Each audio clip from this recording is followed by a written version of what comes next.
This is FLOSS Weekly. I'm Doc Searls. This week, Jonathan Bennett and I talk with Tim Pozar about broadcasting and the Internet. Up next, FLOSS Weekly is brought to you from LastPass Studios. Stay in control when it comes to your company's access points and authentication. LastPass makes security simple for your remote workforce. Check out lastpass.com/twit to learn more. Podcasts you love.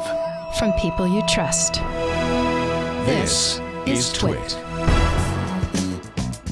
This is FLOSS Weekly, episode 587, recorded Wednesday, July 15th, 2020. Internet versus broadcasting. This episode of FLOSS Weekly is brought to you by Security Scorecard. Security Scorecard helps enterprises manage digital threats with a 360-degree view of cybersecurity health through a single pane of glass. To learn more and sign up for your free account, visit securityscorecard.com/twit. And by LastPass.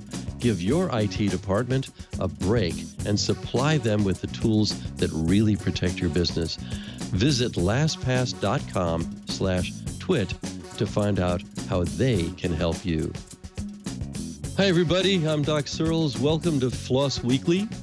I'm joined this week by Jonathan Bennett, and our guest is Tim Pozar, who I've known for many years, and it was fantastic. So, Jonathan, do you know Tim? Do you know much about Tim and what Tim's up to and what he's been doing over the years? Hey, Doc. It seems like the name is vaguely familiar, but until today, until I was doing some prep for this show, I've not been real well acquainted with him. So I'm looking forward to learning kind of some of what his history is and getting to meet him. Yeah, and you're still in Oklahoma, by the way, I'm sure, right? Oh, yes. It'll be quite the event if I ever have to drag the laptop out.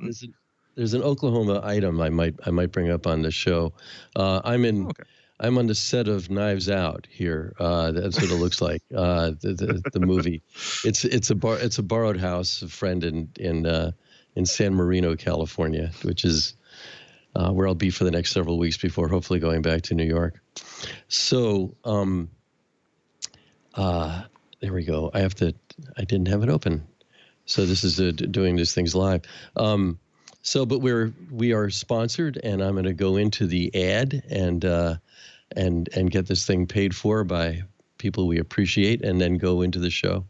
So this episode of FLOSS Weekly is brought to you by Security Scorecard. Security Scorecard is the global leader in cybersecurity ratings and the only service with 1.5 million companies continuously rated. Their mission is to empower every organization with collaborative security intelligence because you are only as secure as those you work with. They help enterprises manage digital threats with a 360-degree view of cybersecurity health and through a single pane of glass.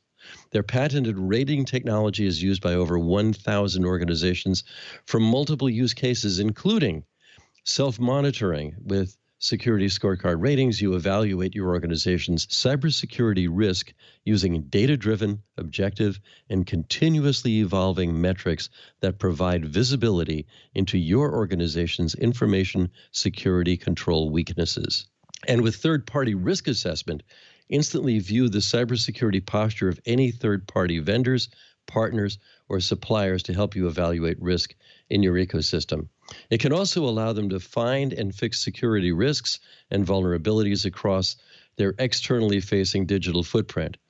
They are also used for board and executive level reporting and in the insurance space for cyber insurance underwriting. Security Scorecard non-intrusively collects data from publicly available feeds across the internet for an outside-in perspective. The data is used to calculate scores across 10 key risk factor groups, such as patching cadence, application security, DNS health, network security, and endpoint security. An A to F grading scale helps companies easily recognize and continuously monitor the cybersecurity posture of any organization. Companies with a C, D, or F are 5 times more likely to be breached. So you have to be careful about that. Security Scorecard Atlas is the leading cybersecurity questionnaire and validation solution.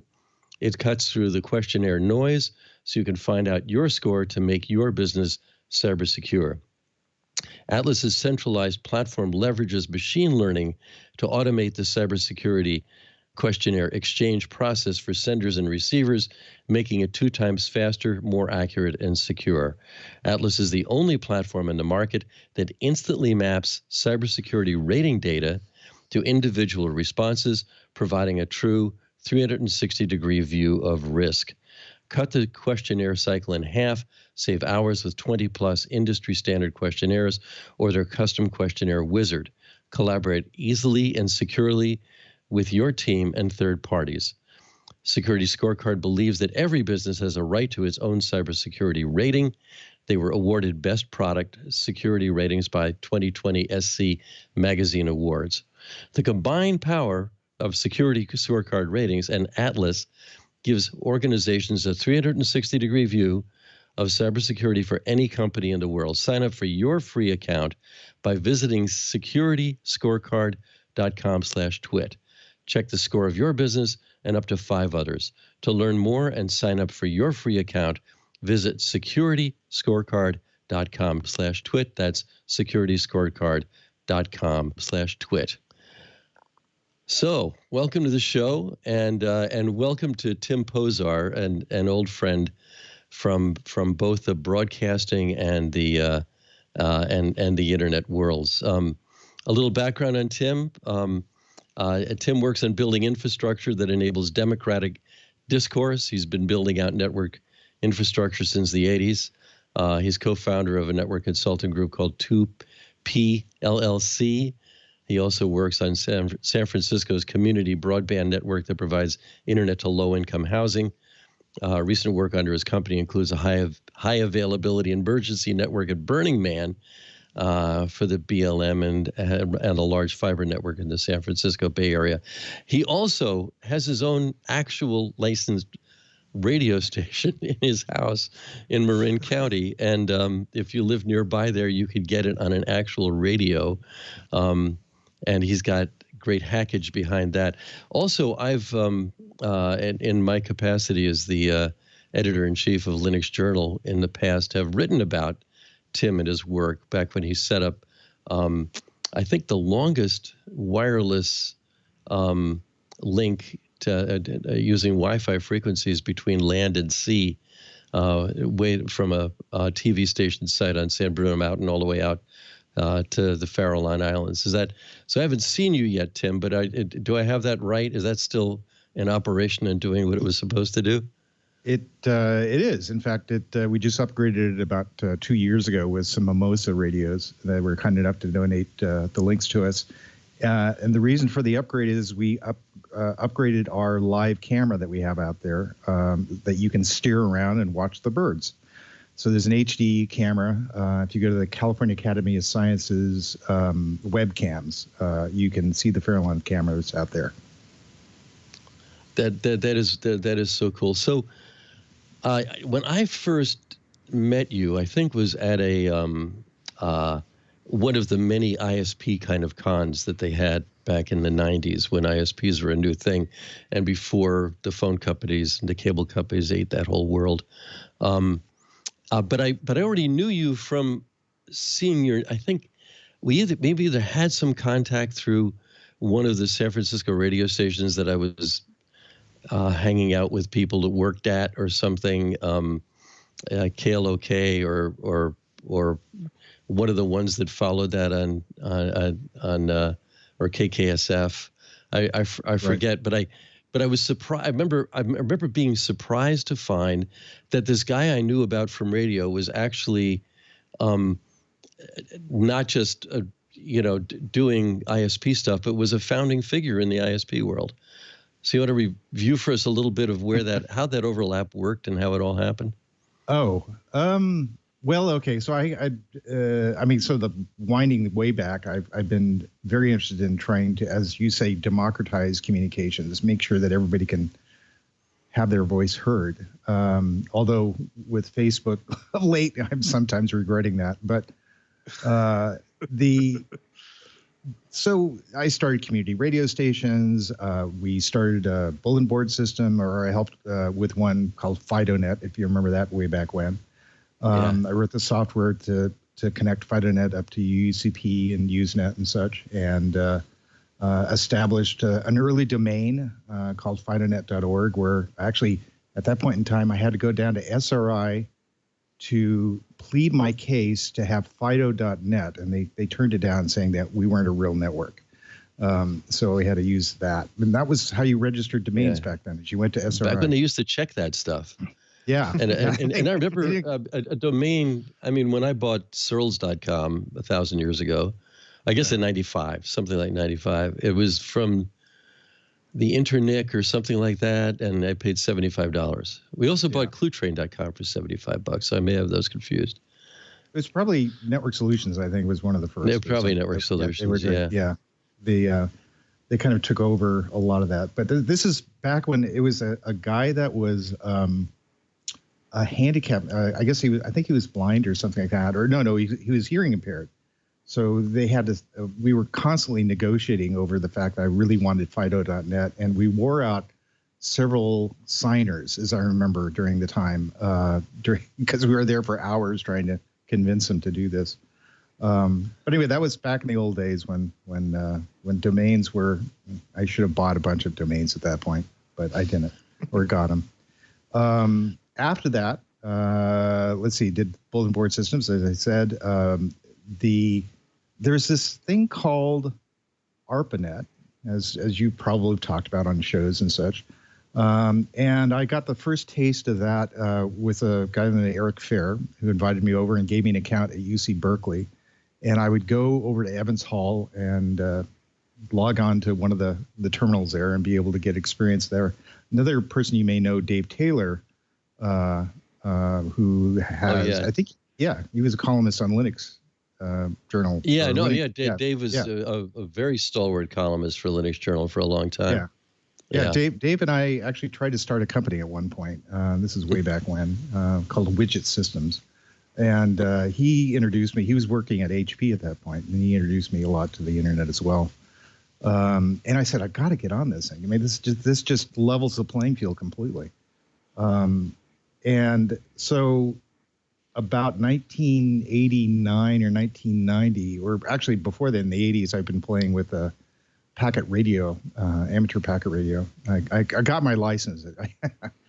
I told the folks at the San Francisco Amateur Radio Club, I've been a professional broadcaster long enough. Maybe it's time I become an amateur. And they sort of looked at me with disdain. That's great. So I've been playing with IP over radio, over AX or AX25. And I said, I got to get connected to this thing. And a couple people put this thing together. Steve Crocker, you probably have heard of that name. John Gilmore, John Romke, who started FTP Software. A bunch of other people basically bought a connection from UNet. And we sort of cooperatively sort of shared that connection around the Bay Area and started the Little Garden. The reason we called it the Little Garden is because we usually meet at a restaurant called Little Garden in Palo Alto, which has long since disappeared. But that turned into one of the first ISPs, and it was the first ISP that allowed commercial resale. So we had other ISPs connecting to us, much to, I think, Rick Adams' chagrin, because we weren't supposed to do that. We eventually got kicked off of UNet and became one of Sprint's first ISP customers. So that was overlapping my broadcast career, too. I had been in broadcasting since 1974, kind of started as a disc jockey, and then I said, I'm much more interested in the engineering side, and those people don't get fired. So maybe I should become an engineer. And so I did my, several years of college and started a radio station at my college, which gave me the ability to be able to get be on faculty, so I got free tuition and a parking space, which is a big win at a college. And went for my EE degree at Fresno State there, and then I also started another radio, or helped found another radio station called KFCF, which rebroadcast KPFA in Fresno. So that's kind of a real short sort of early history, but it was this 6-year overlap from the time that we started Little Garden in like 1990 until we sold it in 96, and that I was still doing broadcasting. And I realized that broadcasting as it was still, even though it was going through this transition with the Telecom Act of 1996, where things were starting to get more centralized. You had, Cumulus and, the other large companies that trying to buy up as many radio stations as possible because it got deregulated. I said, broadcasting is not the place to be if I want democratic communications. So I finally sort of went off and started my entrepreneurial venture of starting internet companies and left broadcasting in 96. I want to say about the Little Garden. I lived on a peninsula below San Francisco, and it was in San Francisco. And this was if you were dialing into an ISP in those days, this is like the mid 90s. It cost you something. I mean, you had to pay for that, and so.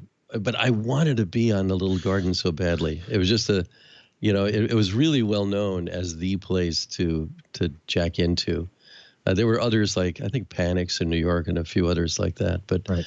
I had to wait until one called BatNet materialized within the non-toll calling area that I lived in at the time. Right. That's right. We expected you're going to be dialing from home and not get nailed for the per minute charge on such. And then there was, much like FidoNet, I remember people would be looking at all sorts of ways of trying to figure out how to dial into our phone bank numbers and be able to avoid the per minute charges and such. When we eventually went to ISDN, and the way that they rated ISDN is they still had a per minute charge, but if you were in the same CO, you could get away with that because you'd be on the same. I forgot that there was an ISDN name for it, basically the same. The CO meaning central office. Central office, yeah. Yeah, phone companies had those. Well, they still do. They got to put the gear someplace. So. Yeah. Hey, Tim, I'll jump in if I can, and I'm curious about something. It interests me that I'm younger than both of you guys are, and it kind of interests me that before people born before a certain age that have gotten into kind of our shared hobby and passion, this communication, the internet technology, it seems like a lot of them got into it through radio. And people that are born later than, I don't know what the year would be, sometime probably in the 80s. Some people born later than that year, the internet was there when they, grew up and first started getting interested in it. And I'm curious what you think about this. The idea of radio used to be the gateway drug for people, and maybe not so much anymore. Well, for me, it was what can level the playing field for communications. I know a lot of people who were in the telephone industry that thought that telephones were the level playing field, and that was the way that they could create democratic communication. So a lot of people who went into the internet came from the telephone industry. And in fact, they had to use a lot of the existing sort of funky telephone technology like T1s and things like that to be able to connect to the internet and be able to make those connections. So radio was just one place. Certainly telephone industry was another feeder into the community. Sure. We've used this term a couple of times. Let's go ahead and stop and define it. What exactly do you mean by democratic communications? Well, so my concern was that if you look at how press or how communications has sort of existed in throughout history, it's those who own the printing press. Hearst was able to leverage a lot of political clout through his newspapers. It's well documented that he almost started several wars over those things.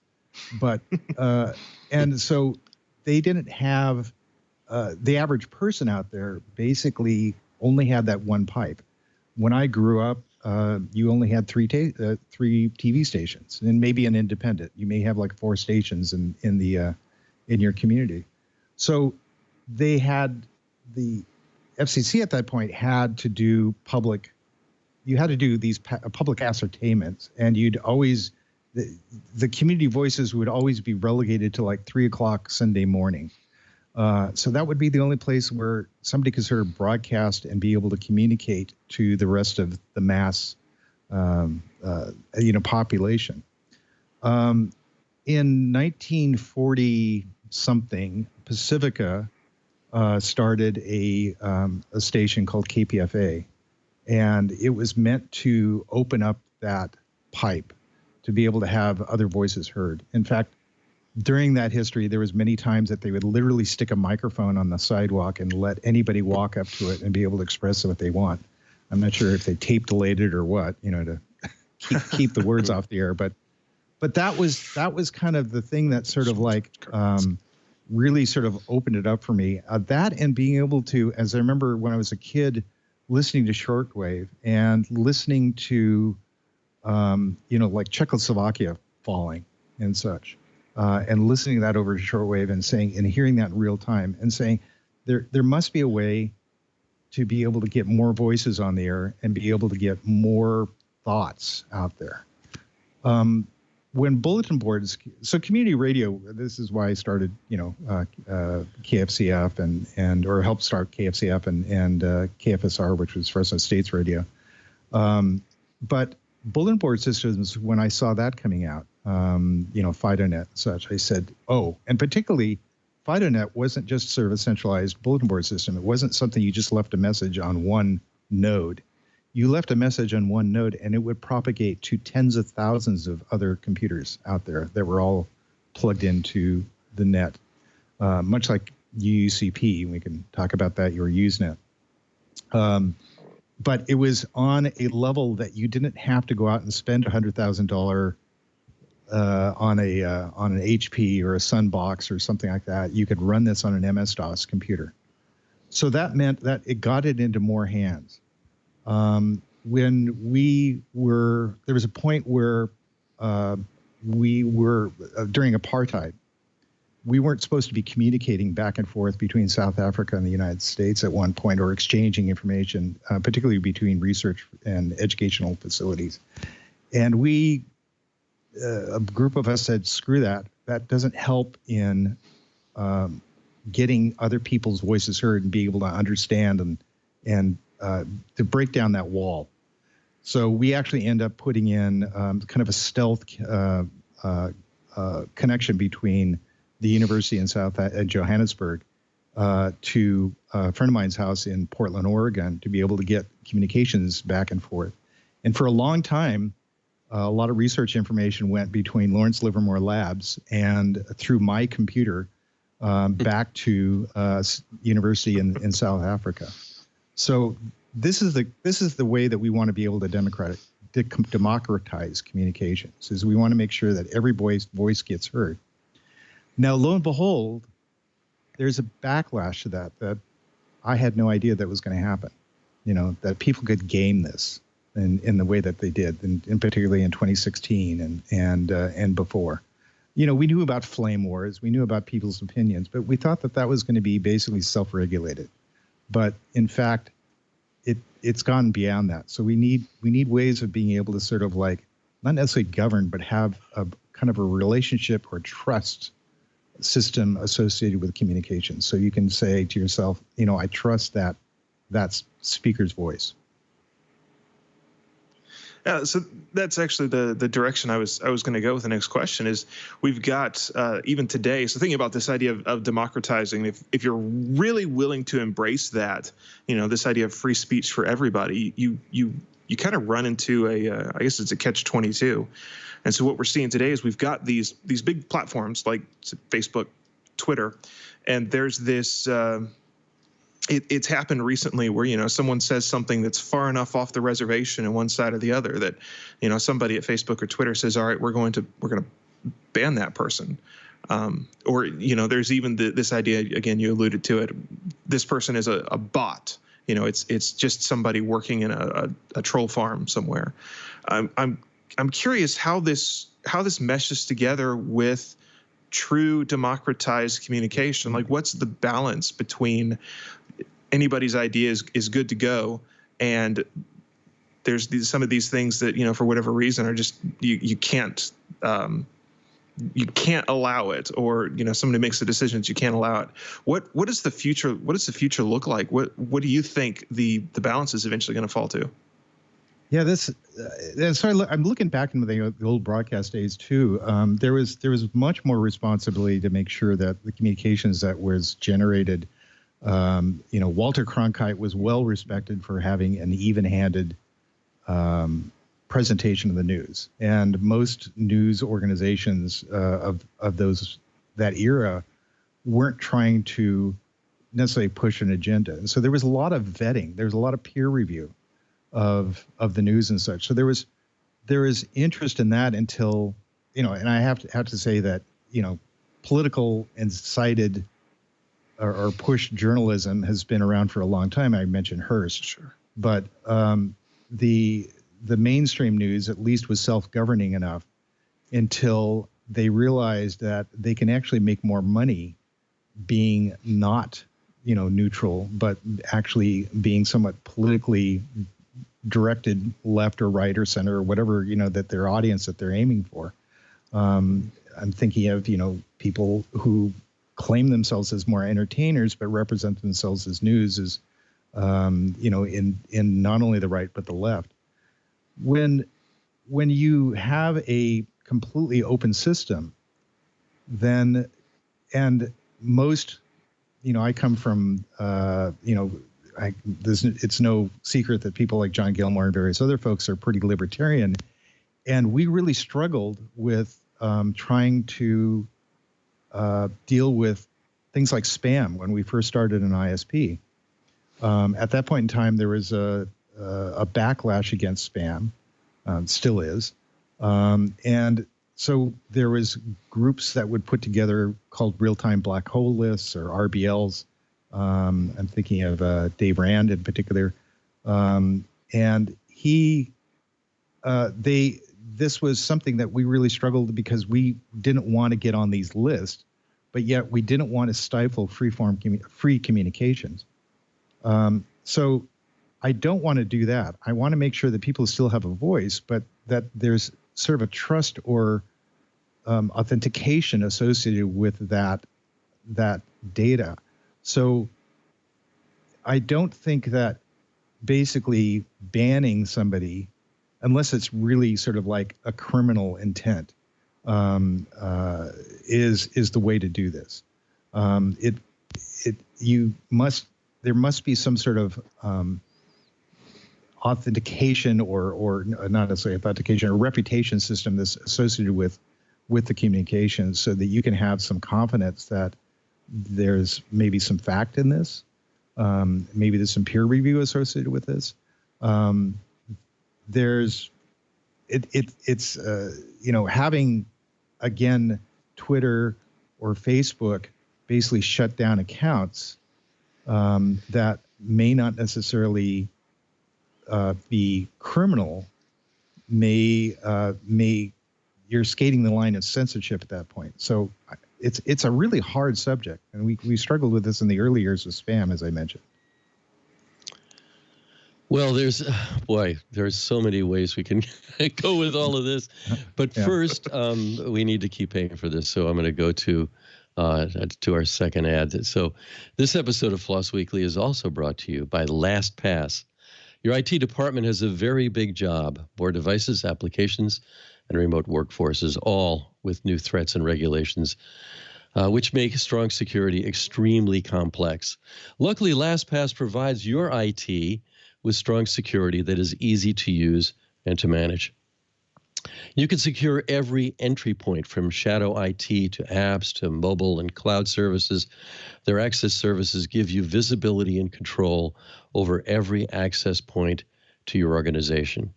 You can unify access and authentication. Employees access a variety of applications and devices, leading to a lack of visibility of user activity between each of those. LastPass Identity offers a simple and integrated view across all access and authentication tasks so they can see who is accessing what, when, and where. Increase security without impacting productivity. Increase security that slows down employees, hinders productivity, but you can't leave your business exposed.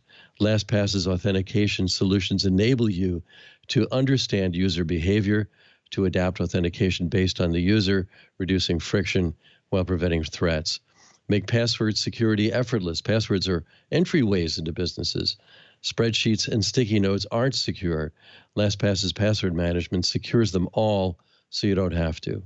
LastPass allows employees to do their work securely when in the office or working from home. They won't store your master password, which means hackers can't get to it, and encryption happens exclusively at the device level before syncing to LastPass for safe storage. So only users can decrypt their data. LastPass uses 256-bit AES encryption. That's the same encryption type used by banks and the military, so you know you're getting the most security possible. And we use LastPass here at TWiT, so our experience with that is ample, and we're quite satisfied. Secure your business and give your IT department the tools to keep your business safe. Visit LastPass.com/TWiT to find out how they can help your business stay productive and secure no matter where your employees are working from. That's LastPass.com/TWiT. So thanks for that. There are a few loops I wanted to close here. Like, so you mentioned Steve Crocker earlier. An interesting piece of trivia to me is that I think it was John Gilmore, Steve, and Vince Cerf are all parents of the internet, and are all from Van Nuys, California. They're all went to the same high school. Steve wrote RFC number 1, the very first request for comment for the IETF, which is, email, a zillion other things now that are standard, have all gone through that process. And he's a great dude. He's a friend of mine as well. I wanted to mention, just getting back to broadcast for a second, that when, and I think it's interesting, by the way, the point that Jonathan made about generations. I'm in, I was a ham radio operator as a kid, and so the only code that I know actually is Morse, which is pretty freaking useless. But I remember the first time that I was in your part of the country in 1963, which may have been before either of you were born. I was a teenager, and two things impressed me that, having come from New York City, that I did not know about the Central Valley. And one was UHF TV. The UHF was already there. It was not in New York. And so everybody's antenna on their roofs, these tiny little things that pointed off in some direction, probably toward a mountaintop adjacent to the valley. But I hope I'm still here. My screen disappeared. I am. San Francisco, or excuse me, Fresno was one of the test beds for UHF. And in fact, there was a couple VHF stations, and they moved them to UHF. So you had Channel 24 and Channel 30 and Channel 47, Channel 53, which was the independent. And so everything was UHF there. And so getting a Sacramento station in Fresno was kind of one of those rare things, because the higher the frequency, the ultra high frequencies, much more difficult to get longer distances. So we would see VHF stations from San Francisco, like Channel 2 and such, bounce in, but the UHF stations for longer distances were difficult. Yeah, I mean, so that was one thing, and the other thing was my cousins listened to a station called KYNO, which I'm sure you're familiar with. You may have even been on it, KYNO, yep.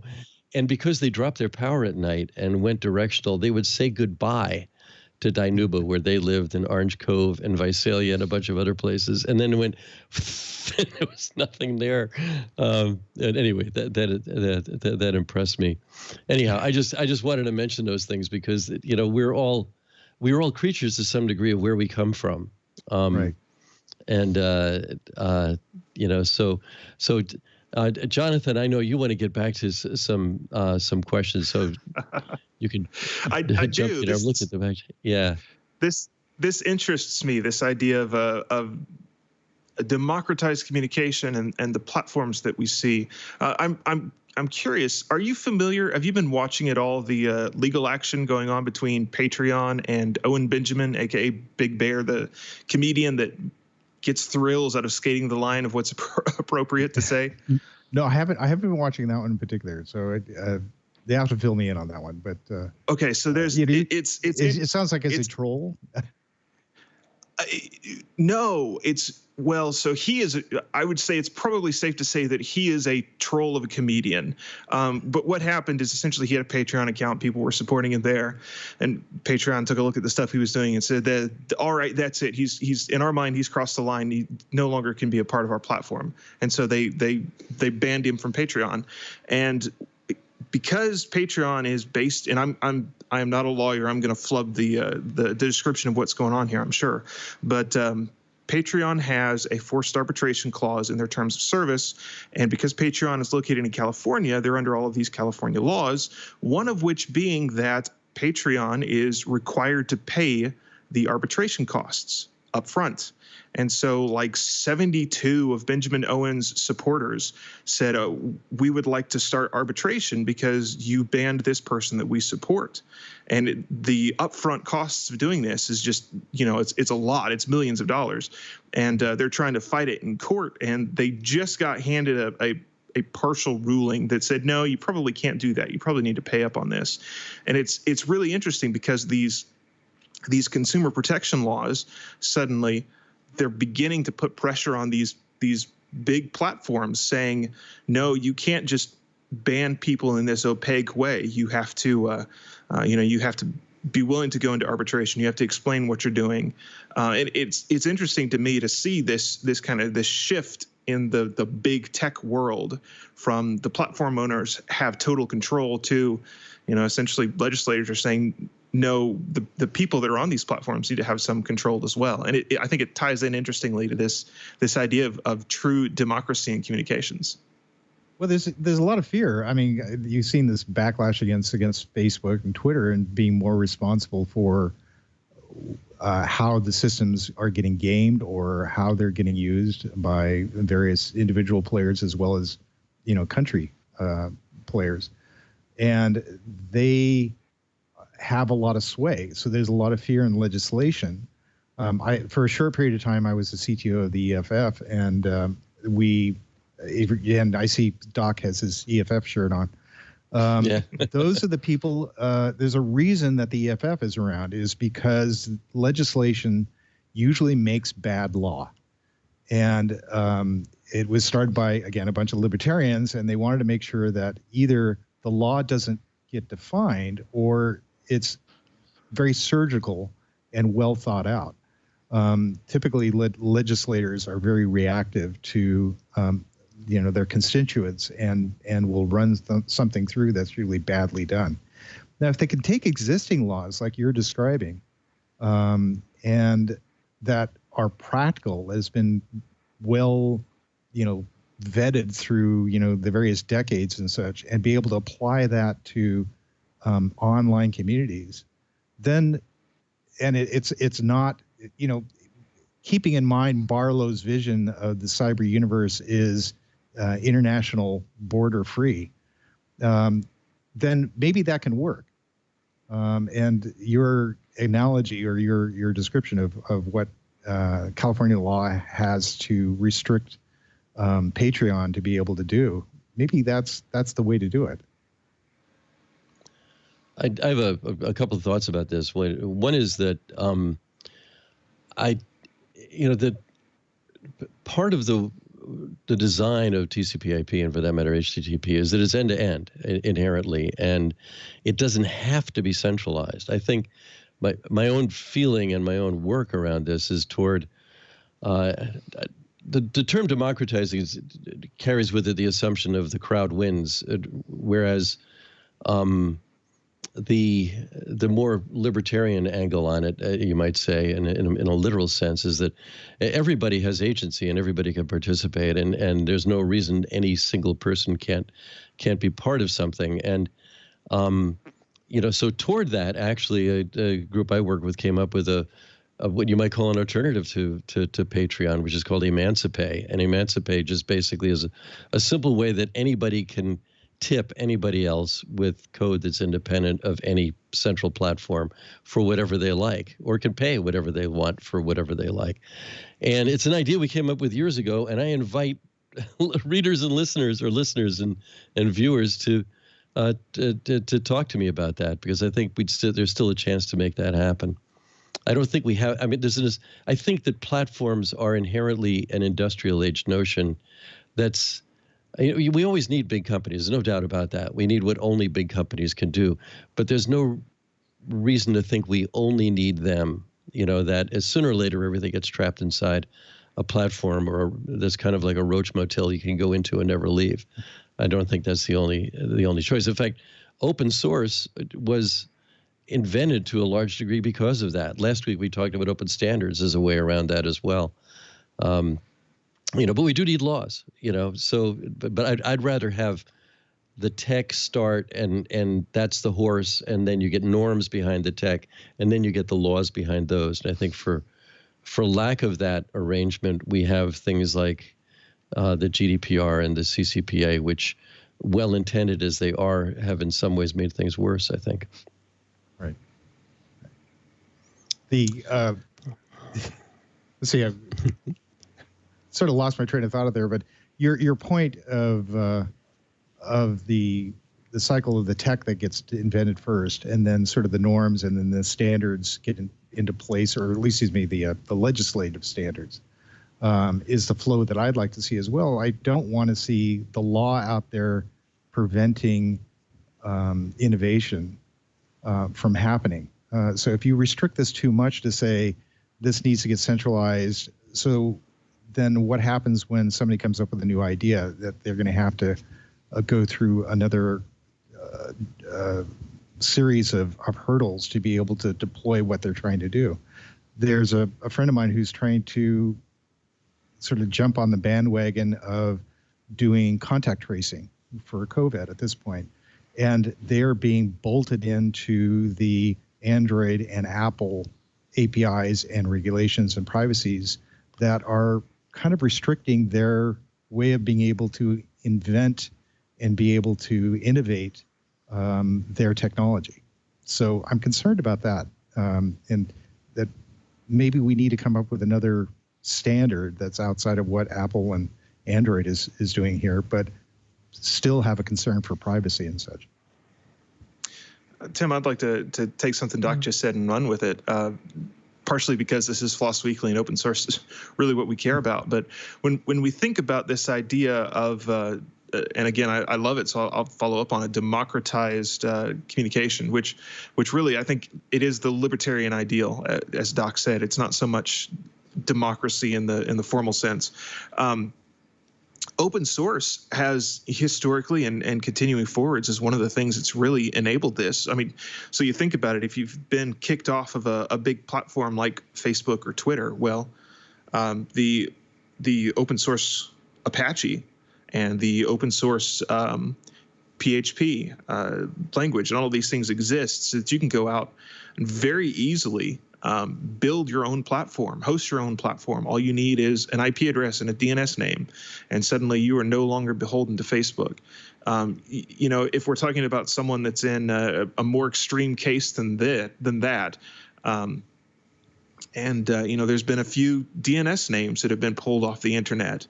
And what have people done? Well, there's even Tor that people can go and take refuge in and get themselves a .onion address. And, that's all powered by open source. I'm curious what you think about this. Is open source really the answer? Is it the only way to go? I'm kind of convinced that it is. If you really want that ultimate freedom, open source is the only way to do it, because you can't have, to really have freedom of communication, you can't have somebody on top of the platform that can make the decision to be able to ban or to shadow ban, or whatever people come up with. Would you agree with that? Right. So you're talking about various layers of the OSI stack. And my work has always been in kind of layers 1, 2, and 3, which is making sure that people have connectivity to internet. In other words, IP itself. But a lot of people get confused that they think, Facebook is the internet or whatever. So that little area is the internet. It's not. There's Discord. There's all these other applications out there that at layer 4 and above. That and you have technology now, WebRTC, which enables basically an open source communication systems, much like Skype or whatever else you want to be able to use, to be able to have a conferencing system. So people are looking at developing that, particularly in this age of shelter in place, where we're having to conference more, and they don't want to go through the standard sort of Skype or I'm not necessarily knocking Skype or anything like that, but if there's some concerns about it being centralized, or they're having to put their video or their content through servers that they may not necessarily control, there's open source, there's open standards to be able to use. And you reference being able to do a little bit of PHP and putting things up. Well, there's a barrier to entry to be able to know what PHP is, but people like Automatic, who publish WordPress, that is so easy to just sort of like pay $10 a month or whatever, and be able to put up a website and be able to publish your material. So yes, I highly endorse open source, particularly at application layer and above, as being a great democratizer of communications as well.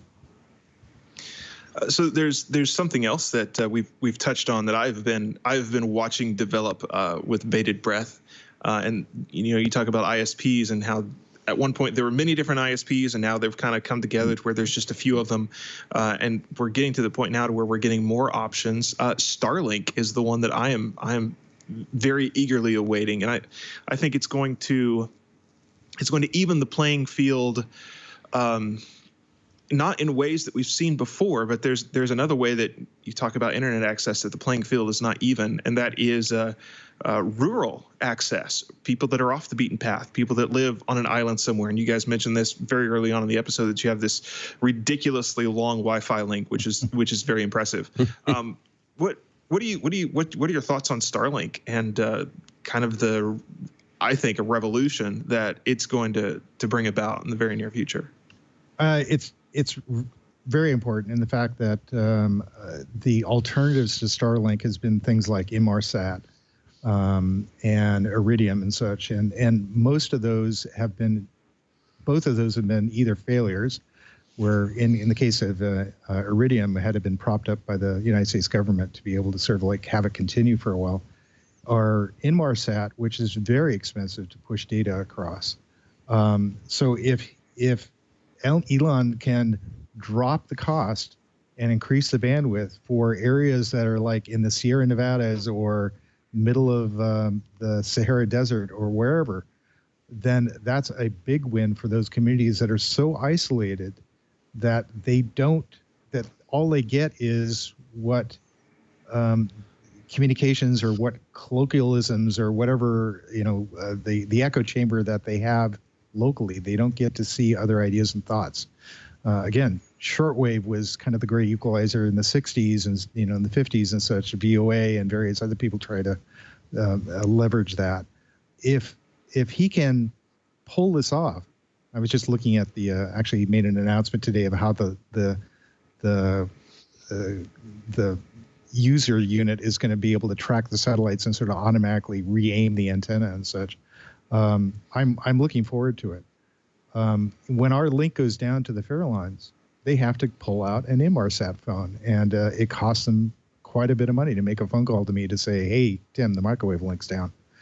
So it's a short practical thing as well for us, but I'm very interested.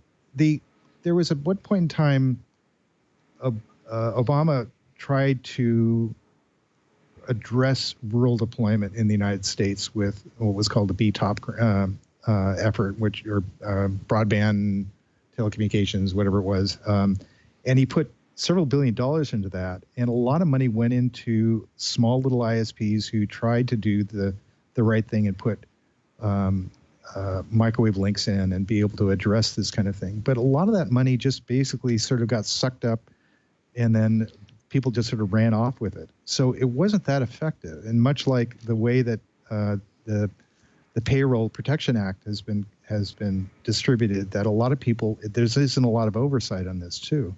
So I think government has this responsibility to be able to break down these barriers. My work in the past has been to make sure that we have more competition, even at the city level, within the urban environment. Many towns may only have a cable TV and a telephone company as the two ISP providers, and some may not even have cable. They may just have a telephone company, and they're back to the days where you have to dial in, and you don't have broadband because they're too far out for DSL or UVerse or whatever, or FiOS. So we need to be able to come up with more innovation. And my work in the past with urban environments has been to try to get municipalities to think about doing either public or public-private partnerships to open up their manholes, their conduits, their sidewalks or whatever, and put fiber in, and then be able to have any Tom, Dick, or Harriet ISP be able to rent that last mile to get into our prem. I have a quick question before we get to our final questions, which is that it was a brief story when my youngest son, who is one of those millennials who grew up with the internet and listened to a lot of radio on the internet, including actual radio stations. There's a station in Boston that's like all a cappella on weekends. He was into a cappella at the time. We were in New York, and we'd go to Radio Shack to get a radio for our new apartment, and then Radio Shack didn't have one, and then later there was no Radio Shack. And he asked this question. He said, "What's the point of range and coverage?" Like, to him, from where he stood, this feature of radio was in fact a bug, and I'm wondering if for the new generation, where you don't embody the inverse square law. You don't. I mean, we in a vernacular way, we know what the inverse square law is. You get farther away from something, it gets fainter. But on the internet, you're either there or not there. And even with satellite radio, you're listening to something that's 25,000 miles away, like it's nothing. And I'm wondering if we've lost something there.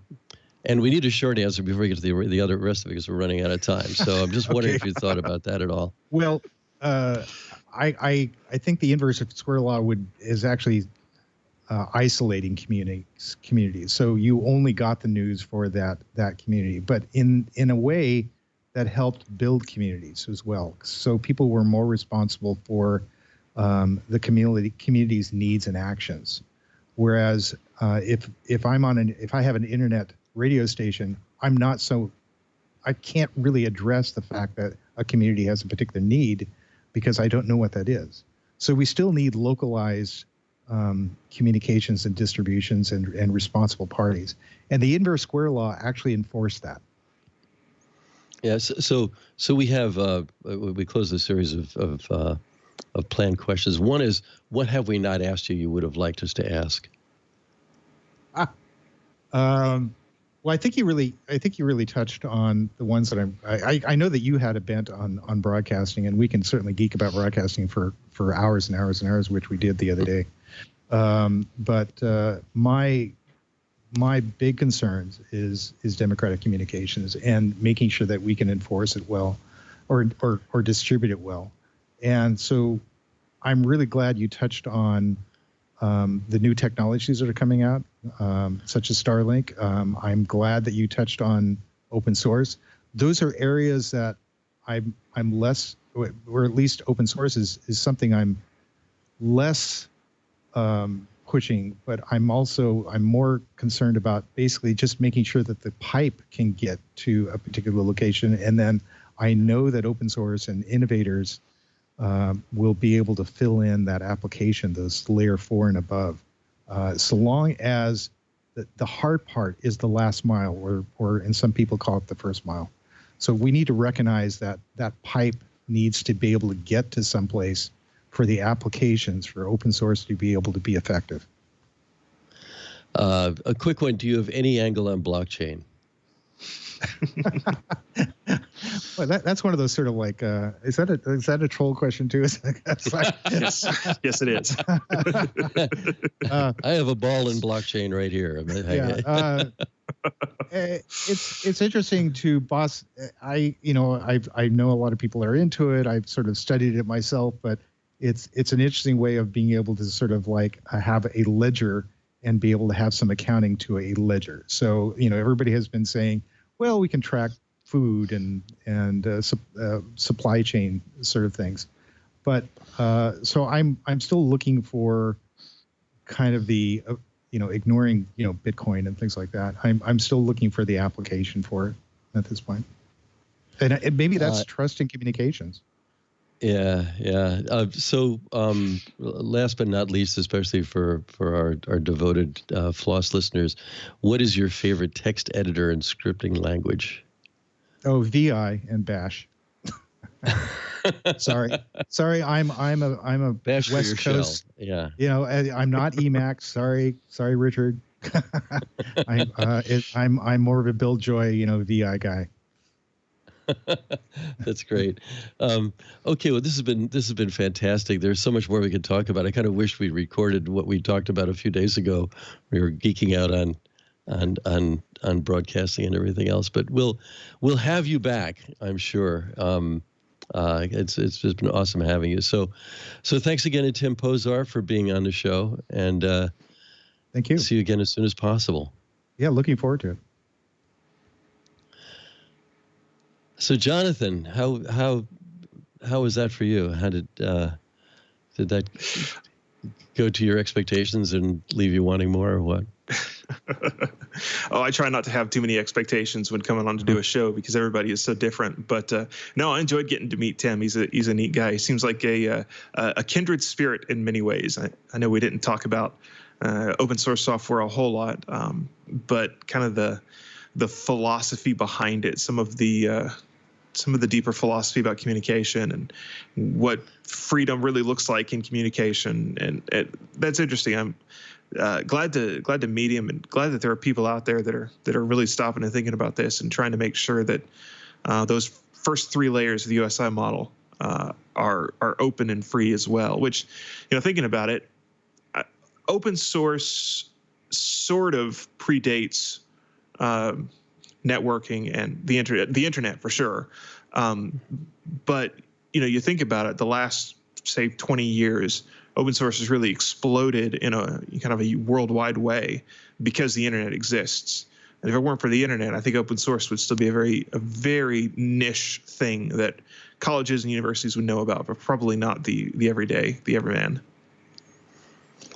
Yeah, Tim was especially interesting to me because he's one of those people whose work and interests are extremely broad, but also very caring. I mean, he really wants to do good things. I mean, there are an awful lot of geeks that are like, I just want to do cool things. He wants to do good things. And there's so many of us who are also, really brilliant about the one thing that we're known for and that we obsess on. But Tim is all over the place. So it's been great having him on for that. So for plugs, anything you want to plug? Sure. So, of course, you can follow me on Twitter at JP_Bennett. And I keep the politics out of that, maybe an occasional philosophical sort of question like what we talked about today. But mainly it's going to be about open source and security stuff. And then go check me out on hackaday.com. I do a weekly security column there that runs every Friday. And then it was Monday, I think it was Tuesday. Tuesday morning, another column that occasionally runs that I write is Tales from the Sysadmin. And so this time I was talking about what to do when you have a hard drive that's dying and how to use a DD rescue to be able to get data off of it. And so that's always fun. But check me out there. Oh, that's great. Yeah. In my case, is just look at what I do. There's a lot of it, and and get in touch with me if you're interested in any of it. So thanks so much. Next week we have Devin Lafredo of Kid OYO and other things. Devin is doing some amazing work with open source in education, and I don't know what they'll call the generation he's working on, but they are going to save the world. They're really, really smart and good, and he makes the most of it. So thanks everybody. This has been Floss Weekly, and we'll see you next week. Be sure to check out the other shows on the network, like my other show, Hands On Wellness. I love to share different tips and tricks that's going to help you get a better grasp on your personal wellness. Just go to twit.tv/how and subscribe now.